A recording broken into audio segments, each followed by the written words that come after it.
Hello everyone, welcome to YouTube channel devoted for civil services. जैसा कि हमने कहा था, आप लोग मूल कर्तव्य बेयर एक्ट से पढ़ लीजिएगा। तो उसमें जो है 11 मूल कर्तव्य दिए हुए हैं और बाकी तो मैंने बता ही दिया था।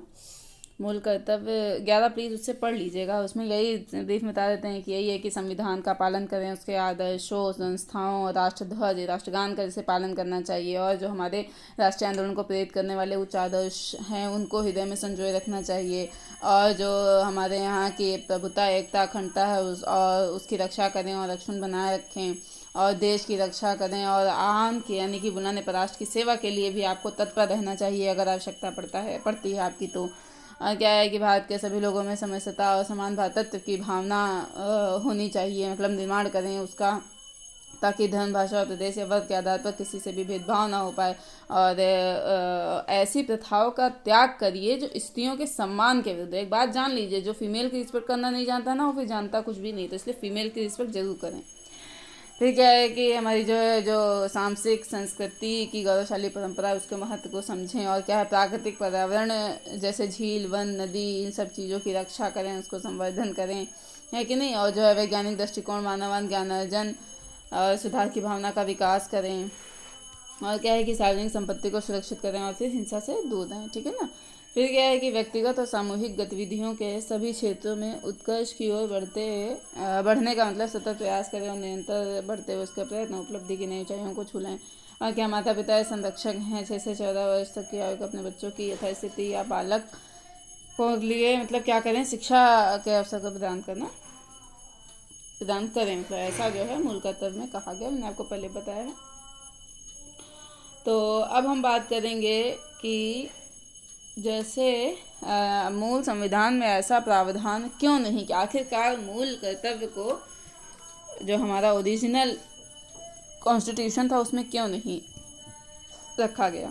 तो असल में किसी भी देश के विकास के लिए ज़रूरी है कि वहाँ के नागरिकों के अधिकारों की रक्षा की जाए, और बहुत से चिंतकों का यह मानना भी है कि अगर किसी भी लोकतांत्रिक देश की सफलता का मूल्यांकन करना है तो वहाँ के नागरिकों को प्राप्त अधिकारों के आधार पर ऐसा किया जा सकता है।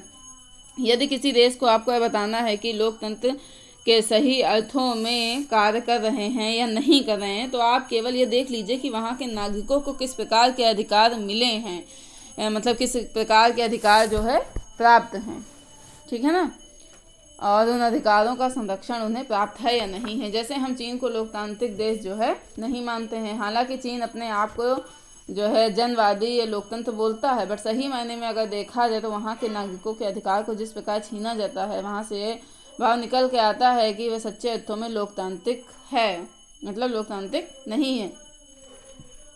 ऐसा नहीं आता कि मतलब वो लोकतांत्रिक है, ये भाव नहीं निकल के आता है। लेकिन जब हम भारत की बात करते हैं तो हमने कहा कि हमारा संविधान ही फंडामेंटल राइट्स के रूप में नागरिकों के अधिकारों के संरक्षण का प्रावधान करता है। निर्देशक तत्वों के जरिए उनके सामाजिक आर्थिक अधिकारों को भी उन्हें उपलब्ध कराने का प्रयास करता है। लेकिन महात्मा गांधी का मानना था कि अधिकारों की तो ज़रूरत ही नहीं है। अधिकारों की ज़रूरत तो हमेशा तब होती है जब व्यक्ति अपने को अकेला मानता है, केवल और केवल अपने हितों के बारे में सोचता है। जब हमें दूसरों से खतरा होता है तब हमें अधिकार की आवश्यकता पड़ती है। जैसे हमें बोलने की आज़ादी चाहिए, क्योंकि हमें लगता है कि वो हमें चुप करा देंगे। शोषण ना होने की आज़ादी चाहिए। गांधी की ज़रूरत तब नहीं होगी जब हर एक व्यक्ति अपने कर्तव्यों का पालन करना शुरू कर देगा। कर्तव्य हमें कहते हैं कि हमें साझेपन के साथ जीना है, सहअस्तित्व की भावना के साथ जो है जीना है, दूसरों की भावनाओं का भी सम्मान करना है। तो जब हम अपने कर्तव्यों का पालन करते हैं तो स्वाभाविक रूप में हम अपने अधिकारों को भी सम्मान करना शुरू कर देते हैं। अधिकारों की भावना तभी मूर्त रूप ले सकती है जब समाज में प्रत्येक के द्वारा अपने अपने कर्तव्यों का अनुसरण किया जाता है। इसलिए गांधी जी का मानना था कि अधिकार और कर्तव्य ही एक दूसरे के जो है पूरक ही हैं। गांधी जी कहते हैं कि अधिकारों का अनुसरण करते करते आप इतनी दूर चले जाएंगे कि कर्तव्य याद ही नहीं रहेगा और समाज में संघर्ष बना रहेगा। यदि कर्तव्य का पालन करना हो तो मूल अधिकार अपने आप सुरक्षित हो जाएंगे। तो मैंने क्या बताया, क्यों नहीं ऐड किया गया, कि कर्तव्य नागरिकों की आत्म चेतना से जुड़ी धारणा है जिसे वैधानिक रूप देने की ज़रूरत नहीं है। तो हमारा समाज धार्मिक भावनाओं से प्रेरित था, और जितने भी अलग अलग धर्म है, चाहे हिंदू, मुस्लिम, सिख, ईसाई, धर्म का एक सांसारिक पक्ष और दूसरा दार्शनिक पक्ष होता है। सांसारिक पक्ष मतलब हो गया भेदभाव, शोषण, अंधविश्वास। दार्शनिक पक्ष मतलब क्या हो गया, परोपकारिता, दया, सत्य, अहिंसा, बंधुत्व, समानता, स्वतंत्रता, ये सब चीज़ें। तो भारत चूंकि धर्म प्रधान समाज रहा है, धर्म के दार्शनिक पक्ष हमेशा यहाँ के लोगों को प्रेरित करते रहे हैं कि आप कुछ धार्मिक कर्तव्यों का पालन करें। और धार्मिक कर्तव्य असल में सामाजिक कर्तव्य है कि जहाँ पर हम लोगों को ही धर्म के जरिए कर्तव्य से जोड़ दिया जाता है। भारतीय समाज में धार्मिक मूल्यों के आधार पर नैतिक कर्तव्यों के पालन पर बल दिया गया है। विश्व के अधिकांश लोकतंत्र देशों में भी अधिकारों पर अधिक बल और कर्तव्य की धारणा पर जो है बल दिया गया है। मूल कर्तव्यों को संविधान में शामिल करने की पृष्ठभूमि क्या है? तो हमने क्या बताया, आज़ादी के बाद नागरिक अधिकारों की मांग पर बल था, लेकिन कर्तव्यों के पालन के लिए संवेदनशीलता नहीं थी। राष्ट्र की एकता, अखंडता के सामने नए खतरे थे। नागरिक समाज में जो है क्या है, नागरिक समाज में धार्मिक, जातीय, क्षेत्रीय, लैंगिक पूर्वाग्रह देखे जा रहे थे, तो यह उचित नहीं था कि कर्तव्यों पर उस समय बल दिया जाए। इसी पृष्ठभूमि पर जो है स्वर्ण सिंह की समिति की सिफारिश भी की गई कि संविधान में मूल कर्तव्यों का प्रावधान, इसमें 8 मूल कर्तव्य रखे गए थे। मूल कर्तव्यों के गैर अनुपालन की स्थिति में दंड व जुर्माने का प्रावधान, ये स्वर्ण सिंह की सिफारिश थी। लेकिन 42nd कॉन्स्टिट्यूशनल अमेंडमेंट द्वारा संविधान में 10 फंडामेंटल ड्यूटी को शामिल किया गया और इन्हें गैर प्रवर्तनीय बनाया गया, यानी कि दंड नहीं दिया गया, ऐसा बनाया गया। और 86 कॉन्स्टिट्यूशनल अमेंडमेंट एक्ट के तहत अब जो है कितने मूल कर्तव्य हैं, टोटल कितने हैं, 11 मूल कर्तव्य हैं। लास्ट में वो ऐड किया गया था, माता पिता 6 से 14 वर्ष तक के बच्चों के अपने जो है शिक्षा का अधिकार जो है दे। तो मूल कर्तव्यों का आखिरकार महत्व क्या है, थोड़ा सा ये समझ लेते हैं। नागरिकों के अधिकारों के संरक्षण के लिए नागरिकों द्वारा अपने कर्तव्यों का अनुपालन करना आधारभूत जरूरत है। महात्मा गांधी कहते हैं कि अधिकार और कर्तव्य एक दूसरे के पूरक हैं। तो क्या है कि एक सभ्य और अनुशासित समाज का आधार देखा जाता है। इसके पालन से नागरिक सद्गुणों और नागरिक चेतना का विकास होता है। यह सक्रिय नागरिक की धारणा को मजबूत करता है, जहां नागरिक केवल अधिकारों की मांग नहीं बल्कि समाज में अपने योगदान के प्रति जिम्मेदारी का भाव जो है रखते हैं। मूल कर्तव्य राष्ट्रीय और सामाजिक एकीकरण को बढ़ावा देते हैं। सह-अस्तित्व की भावना का भी विकास होता है इससे। लोकतांत्रिक व्यवस्था को अधिक जीवित रखने के लिए मूल कर्तव्य आवश्यक है। सरकार और नागरिक दोनों की भूमिका निर्धारित होती है मूल कर्तव्य से। मूल कर्तव्य आखिरकार क्यों गैर प्रवर्तनीय, आखिरकार इनको दंड कैसे, मतलब नहीं, दंड वाला क्यों नहीं बनाया गया है? मूल कर्तव्यों की प्रकृति आत्मनिष्ठ है, जिसको स्पष्ट और वस्तुनिष्ठ रूप में परिभाषित करना संभव नहीं है। भारत में बड़ी जनसंख्या अपने संवैधानिक अधिकारों के प्रति जागरूक नहीं है। ऐसे में संवैधानिक कर्तव्यों की जागरूकता भी नहीं है, अतः इन्हें प्रवर्तनीय बनाने से निर्दोष नागरिकों के शोषण की संभावना बहुत ज़्यादा रहती। तो कर्तव्य आत्मचेतना से संबंधित विषय जिन्हें नागरिकों पर आरोपित नहीं करना चाहिए। तो 1999 में जो है गठित वर्मा समिति ने संसद के अनेक कानूनों का उद्धरण दिया और जो अप्रत्यक्ष मूल कर्तव्यों को प्रभावी बनाते हैं। क्या है कि राष्ट्रीय गौरव अपमान निवारण, ये चीज़ें बताएंगे। फिर क्या, प्रतीक चिन्ह नाम दुरुपयोग निवारण अधिनियम 1950, वन्य जीव संरक्षण अधिनियम 1972, जनप्रतिनिधित्व अधिनियम 1951, नागरिक अधिकार संरक्षण अधिनियम 1955। वर्तमान परिस्थितियों में नए मूल कर्तव्यों को संविधान में शामिल करने की आवश्यकता है। परिस्थितियाँ क्या है कि अभी लोकतंत्र चुनावों में सीमित भागीदारी है, अतः मतदान को मूल कर्तव्य के रूप में देखने की जरूरत है।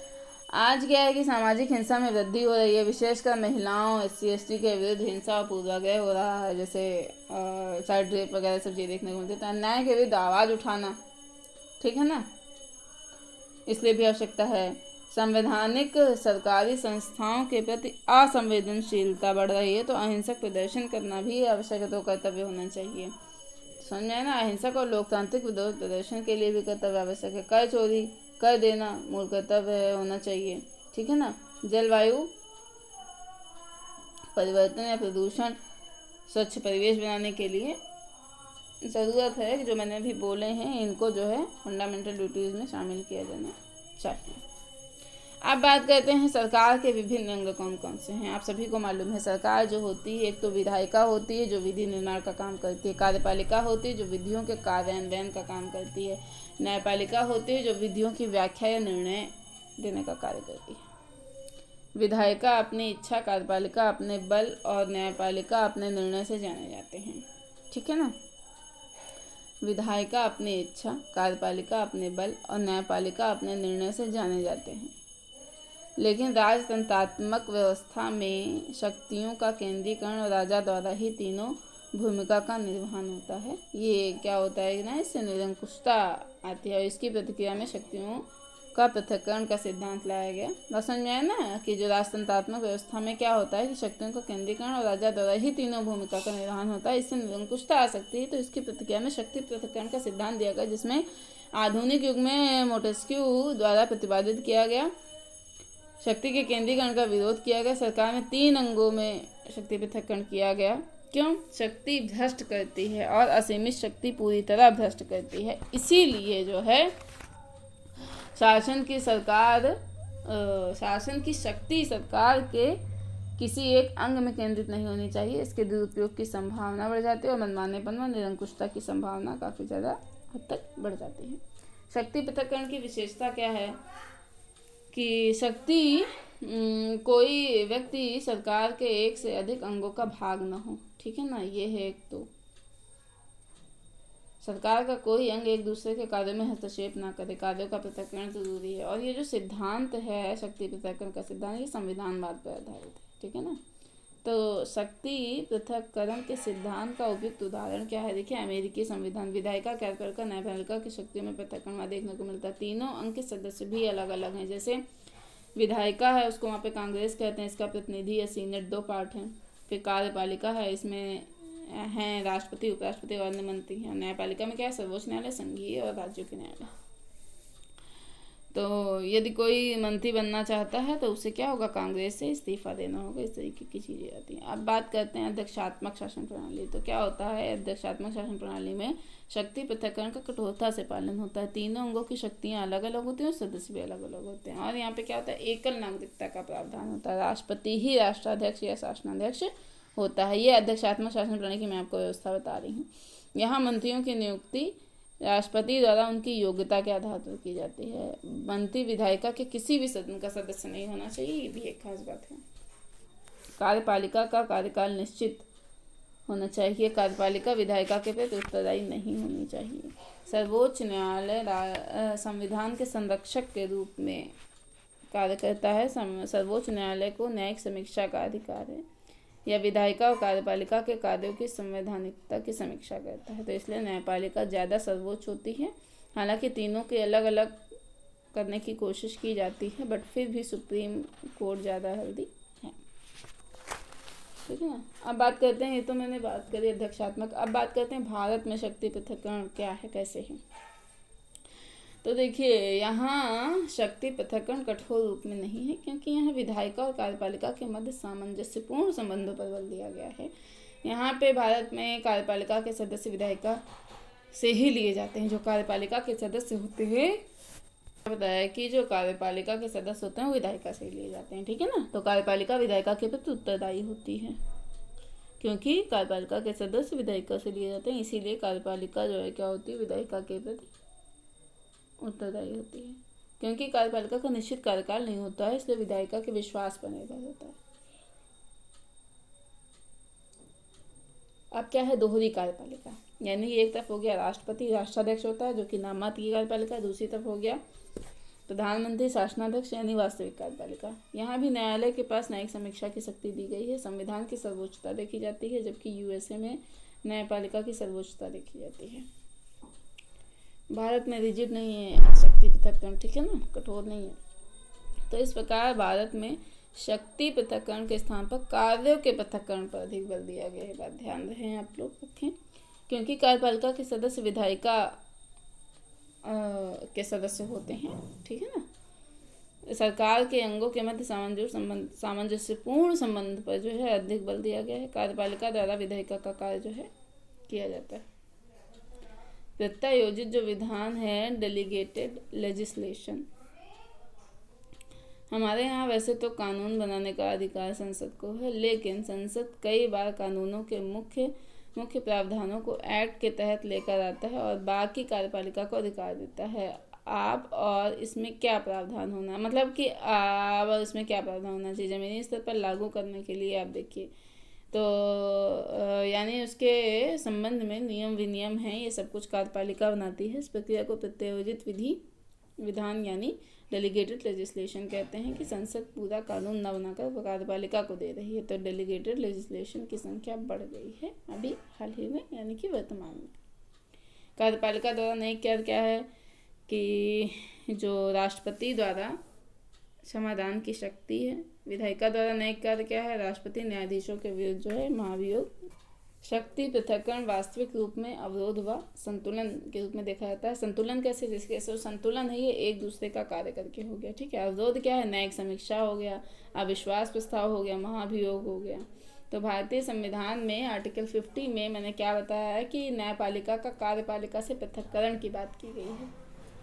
आर्टिकल 121 और 211 में क्या कहा गया है, न्यायाधीशों के आचरण पर चर्चा संसद और राज्य विधानमंडल नहीं हो सकती महाभियोग को छोड़कर, ठीक है ना। फिर क्या है, आर्टिकल 122 और 212 में क्या लिखा है कि संसदीय कार्यवाहियों को न्यायालय में प्रश्नगत नहीं किया जा सकता। आर्टिकल 361 क्या है कि राष्ट्रपति और राज्यपाल को अपनी शक्तियों के प्रयोग के लिए न्यायालय में उत्तरदायी नहीं ठहराया जा सकता है। इनका इस्तेमाल करके बताया जा सकता है कि हमारे यहाँ शक्ति पृथक्करण कैसे देखा जाता है, ठीक है ना। अब बात करते हैं संघ की कार्यपालिका। इसमें क्या है कि जो संघ की कार्यपालिका है उसमें शब्दावलियाँ दी गई हैं, संवैधानिक प्रावधान दिए गए हैं, संबंधित मुद्दे हैं, मतलब इन पर हम चर्चा करेंगे। तो शब्दावली देख लेंगे इसकी, ठीक है ना। फिर संवैधानिक प्रावधान में क्या देखेंगे कि जैसे राष्ट्रपति, उपराष्ट्रपति, पीएम, मंत्रिपरिषद, महाधिवक्ता, ये सब चीज़ें। संबंधित मुद्दे क्या है कि राष्ट्रपति की भूमिका, पीएम की भूमिका, पीएम मतलब प्रधानमंत्री की भूमिका, ठीक है। तो बात करते हैं पहले राष्ट्रपति की। जो राष्ट्रपति होता है वो भारत का प्रथम नागरिक के रूप में देखा जाता है, ठीक है ना। राष्ट्र के संवैधानिक प्रमुख के रूप में होता है राष्ट्रपति, और इसे क्या है, नाम मात्र की कार्यपालिका के रूप में देखा जाता है। और आर्टिकल हमारे 52 में लिखा है कि भारत का एक राष्ट्रपति होगा और इसका पद रिक्त नहीं होगा कभी भी, ठीक है। इसलिए आर्टिकल 65 के तहत उपराष्ट्रपति जो है काम कर सकता है। लेकिन क्या था कि 1969 में संवैधानिक संकट आया। तत्कालीन राष्ट्रपति कौन थे, डॉक्टर जाकिर हुसैन का निधन हो गया था उस समय, अगर याद हो। और उपराष्ट्रपति कौन थे, वीवी गिरी द्वारा भी त्यागपत्र दे दिया गया था। फिर क्या हुआ, फिर संसद द्वारा राष्ट्रपति के कर्तव्यों का निर्वहन अधिनियम 1969 के तहत प्रावधान किया गया कि दोनों की अनुपस्थिति में भारत के मुख्य न्यायाधीश या सर्वोच्च न्यायालय के वरिष्ठतम न्यायाधीश कार्यकारी राष्ट्रपति के रूप में कार्य करेंगे। मैंने क्या बताया, अगर राष्ट्रपति नहीं तो उपराष्ट्रपति, ठीक है। अगर उपराष्ट्रपति भी नहीं, जैसा कि 1969 में देखा भी गया, तो फिर सर्वोच्च न्यायालय के मतलब जो मुख्य न्यायाधीश हैं वो, अगर वो भी नहीं है तो वरिष्ठतम न्यायाधीश। अब कह दो वो भी नहीं, तो ऐसा हो नहीं सकता कि सब खत्म ही हो जाए, कोई बचे ही नहीं, ठीक है। अब फिर क्या गया, इनकी योग्यता के बारे में बात की गई। किसमें की गई, योग्यता के बारे में बात की गई है आर्टिकल 58 में कि क्या भारत का नागरिक होना चाहिए, 35 वर्ष की आयु पूरी होनी चाहिए, लोकसभा का सदस्य बनने की योग्यता होनी चाहिए।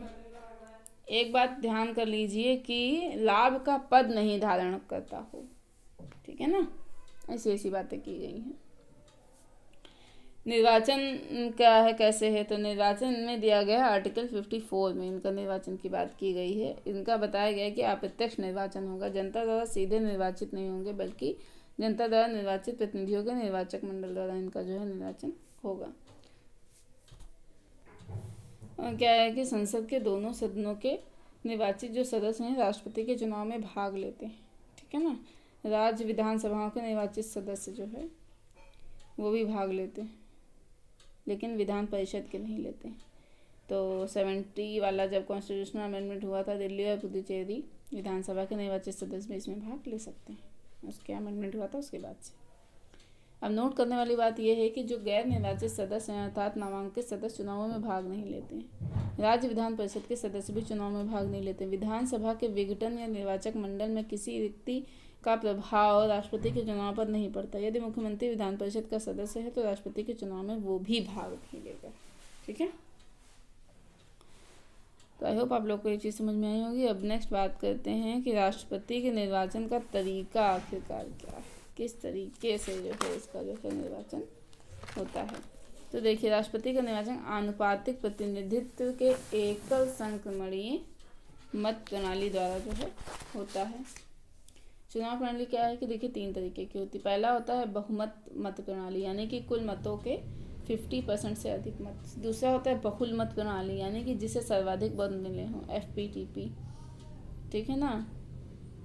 जैसे कि मान के चलो 4 कैंडिडेट हैं ABCD, एक को मिला 40, 30, 20, 10, इतने % सबको वोट मिले हैं। तो इसमें जो 40% के खिलाफ कितने 60 लोग, यानी कि 30 और 30 60, ठीक है ना। तो फिर जो इसके बाद में है, इसको आप जो है 60% मतलब एक के खिलाफ कितने, अगर तीनों लोग को एक कर दिया जाए BCD को, 60% हो गया। तो यहाँ पे क्या होता है कि फिर धर्म और जाति की राजनीति शुरू हो जाती है और अल्पसंख्यकों के हितों को सुरक्षित तो हो जाते हैं, लेकिन अल्पसंख्यकों को ऐसा नहीं होता। फिर तीसरा होता है अनुपातिक प्रतिनिधित्व, यानी कि वोट प्रतिशत के आधार पर सीटों का निर्धारण किया जाता है। अगर आपको FPTP प्रणाली पढ़ ली है इससे पहले वाली, तो आप NCERT पढ़ सकते हैं, ठीक है। सीटों का निर्धारण किया जाता है। तो पहला होता है इसमें सूची प्रणाली और दूसरा होता है एकल हस्तांतरणीय मत प्रणाली। तो अनुपातिक प्रतिनिधित्व जनसंख्या के अनुपात में सीटों के निर्धारण की बात की जाती है, यानी अगर आपको 40% मत या वोट मिल रहे हैं तो 40% ही सीट दी जाएगी। ये भी 2 टाइप के मैंने क्या बताया, पहला एक सूची प्रणाली, तो इसमें क्या है कि जहाँ पर पूरे देश को एक निर्वाचित क्षेत्र माना जाता है। मतलब अगर आप ये मान लें कि यूपी में 80 सीट हैं, तो यूपी को 80 निर्वाचन क्षेत्रों में बांट दिया जाता है। अलग अलग निर्वाचन क्षेत्रों में रहने वाली आम जनता चुनाव में वोट करती है, लेकिन जब लिस्ट यानी कि सूची प्रणाली सिस्टम होगा तो पूरा देश एक निर्वाचन क्षेत्र होगा। यहाँ अलग अलग हिस्सों में बंटवारा नहीं होगा, यहाँ वोटिंग पूरे देश के लिए होगी। मतदाता दलों को, यानी कि जैसे BJP, कांग्रेस, ये सब चीज़ें को वोट करेगा और व्यक्ति या उम्मीदवार को वोट नहीं करता, ठीक है ना। ये होता है। पॉलिटिकल पार्टी को जितने % वोट मिलेंगे उतना % उनको संसद में सीट मिल जाएगा। तो इसी को कहते हैं सूची प्रणाली। आई होप समझ में आया होगा। नेक्स्ट क्या है, एकल हस्तांतरणीय मत प्रणाली, मतलब कि एक निर्वाचन क्षेत्र, अलग अलग देश अलग अलग निर्वाचन क्षेत्रों में बटा हुआ है। एक निर्वाचन क्षेत्र में एक से अधिक उम्मीदवारों को चुनाव में जिताया जाता है। मान लीजिए कि आप प्रयागराज में हैं और यहाँ पे संसदीय चुनाव होगा, तो मतलब एक ही तो सांसद चुना जाएगा एक निर्वाचन क्षेत्र में। लेकिन जब एकल हस्तांतरणीय मत प्रणाली होती है तो एक निर्वाचन क्षेत्र से एक से अधिक सांसद चुने जाएंगे, और वह इसलिए कि जिससे अलग अलग समूहों के भी सांसद चुनकर आएँ। इसमें मतदाता को एक छूट रहती है कि जितने भी उम्मीदवार हैं उनको प्राथमिकता के क्रम में मतदान करें। और जब यहाँ पर जैसे पहली पसंद का, दूसरी पसंद का, तीसरी पसंद का, इस तरीके से, और जब एक बार जो है यहाँ मतदान कर दिया जाता है तो पहली पसंद के मतदान या प्राथमिकता के आधार पर काउंट किया जाता है कि किसको सर्वाधिक मत प्राप्त है। अगर पहली पसंद के हिसाब से किसी ने निश्चित मत या कोटा प्राप्त कर लिया है तो उसे चुनाव में विजयी मान लिया जाता है।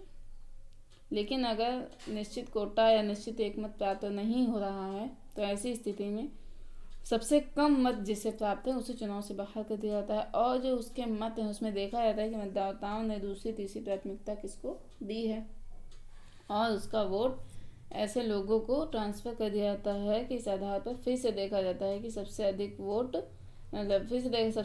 जो है पहली प्राथमिकता के किसको मिले हैं, और उसे विजयी घोषित कर दिया जाता है, ठीक है ना। तो भारत में राष्ट्रपति क्या है, गणतंत्रात्मक व्यवस्था का प्रतिनिधित्व करता है। गणतंत्र का मतलब जहाँ राष्ट्र का अध्यक्ष निर्वाचित होता है, ना कि वंशानुगत होता है। राष्ट्र का जो अध्यक्ष होता है, मैंने क्या होता है, निर्वाचित होना चाहिए, ना कि वंशानुगत होना चाहिए। तो जहाँ अनुपातिक प्रतिनिधित्व पद्धति के आधार के अनुसार जो है एकल संक्रमणीय मत प्रणाली जहाँ अपनाई जाती है, वहाँ कोई भी निर्वाचन क्षेत्र जहाँ से किसी सदस्य को निर्वाचित होना है उसे बहुसदस्यीय बनाया जाता है। मतलब एक निर्वाचन क्षेत्र से एक से अधिक कैंडिडेट चुनाव जीतते हैं।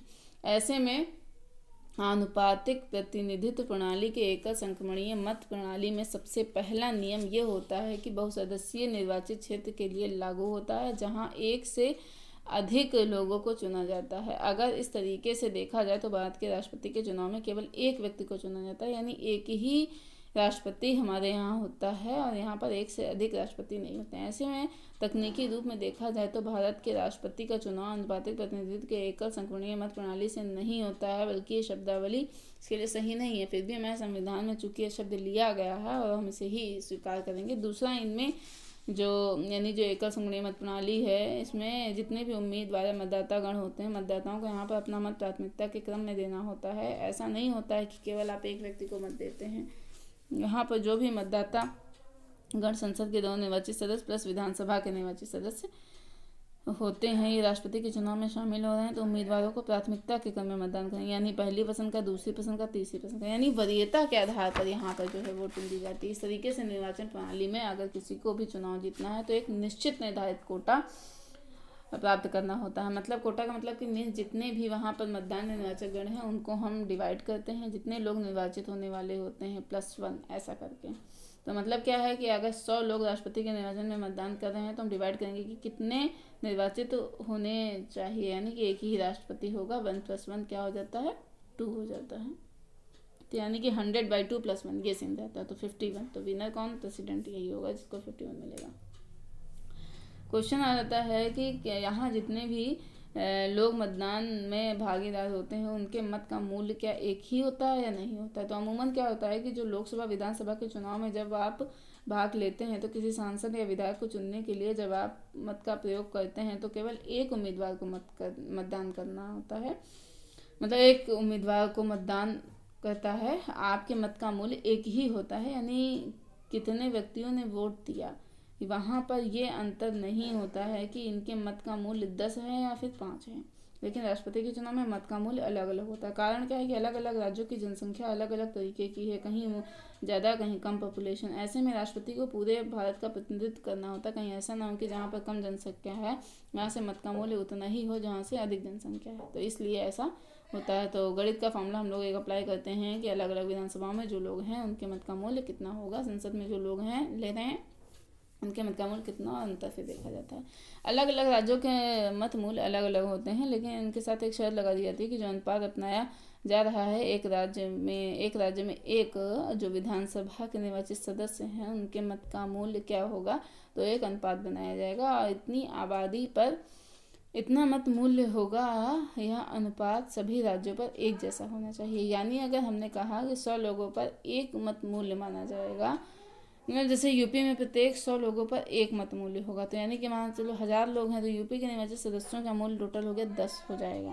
यदि सिक्किम की आबादी 100 है तो यहाँ के निर्वाचित सदस्यों का मूल्य कितना हो जाएगा, केवल 1 हो जाएगा। तो मैंने क्या था, राष्ट्रपति के निर्वाचन का तरीका क्या मैंने बताया कि अनुपातिक प्रतिनिधित्व के एकल संक्रमणीय मत प्रणाली द्वारा होता है। इसके लिए कोटा का निर्धारण होता है। और फॉर्मूला आप चाहें तो लिख सकते हैं, कुल वैध मत डिवाइड बाय निर्वाचित होने वाले सदस्य +1 नीचे ही रहेगा, फिर आगे करके टोटल में +1 हो जाएगा। तो क्या हो जाएगा कि कुल वैध मत बटा 1 + 1, फिर +1 साइड में कोने में अलग, फिर कुल वैध मत बटा 2 + 1, इस तरीके का +1 अलग है, ठीक है ना। तो मैंने क्या था कि निर्वाचक मंडल में प्रत्येक निर्वाचक का एक निश्चित मत मूल्य निर्धारित किया जाता है। विधानसभा के निर्वाचक उनके मत का मूल्य क्या हो गया कि राज्य की कुल जनसंख्या डिवाइड बाई विधानसभा के निर्वाचित सदस्य इंटू 1/1000।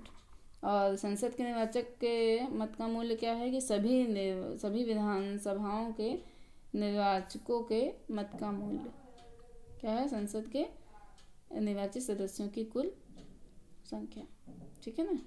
और इसमें नोट करके अब मैं आपको फॉर्मूला अलग दिखा देती हूँ, ये देखिए, आई होप दिख रहा होगा।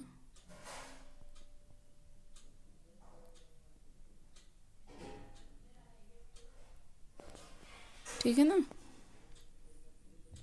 तो आगे देखते हैं।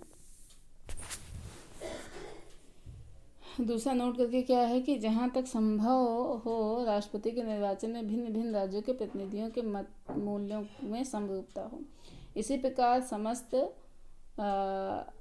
राज्यों और संघ में ऐसी समरूपता का प्रयास किया जाएगा। तो नोट करके एक और आप पॉइंट लिख सकते हैं कि राष्ट्रपति के निर्वाचन में जनसंख्या के लिए 1971 की जनगणना का प्रयोग किया जाता है। यह स्थिति तब तक ऐसी रहेगी जब तक कि 2026 के बाद की गई पहली जनगणना के आंकड़े प्रकाशित नहीं हो जाते। अब सुनने में आ रहा कि शायद 2031 कर दिया गया। अब देखो लेकिन क्या हो तो उस वक्त देखा जाएगा। भाई क्या है, राष्ट्रपति के निर्वाचन के संबंध में कुछ अन्य महत्वपूर्ण तथ्य हैं, इनके बारे में हम आपसे कल बात करेंगे। आज के लिए इतना ही रखते हैं, ठीक है। देखते रहिए devoted for civil services. Thank you so much for listening. और अगर आप सुन रहे हैं, लिख रहे हैं, तो आपको बहुत ज़्यादा इससे बेनिफिट होने वाला है। एक बार हम आपको जो फिर से दिखा देते हैं, ये देखिए, जैसे ये देखिए निर्वाचन का तरीका, ठीक है ना। ये है फॉर्मूला जो मैं बोल रही थी, है कि नहीं, ये है, ये देखिए, ठीक है ना, ये देखिए, दिख रहा होगा। और ये नोट जो मैंने भी बोला, ये ज़्यादा ज़रूरी, देख लीजिए फॉर्मूला, ठीक है ना।